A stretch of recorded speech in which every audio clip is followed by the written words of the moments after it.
For me, yung pag-separate or yung pagbibigay ng sole signatory sa architecture is a manifestation na umangat na or umahabol na yung standard natin.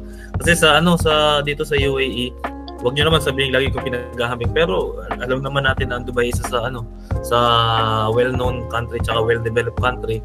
So dito, hiwa-hiwalay ang bawat discipline. Tapos kaya nga na sinabi ko yung arte kanina bago kami mag-live, dito may hiwalay na lisensya para sa civil engineer na nagpa-practice sa site at merong hiwalay na lisensya para sa structural engineer na mag-go-govern sa design.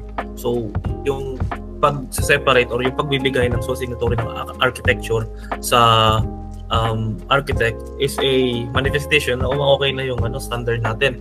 So, it's a good thing para sa akin kahit pa civil ako. Kahit pa sabihin kong kaya ko or ako ay talented, magaling ako sa design, by gifted ako sa design or space awareness, kung ano naman, doon ako sa nag-aral.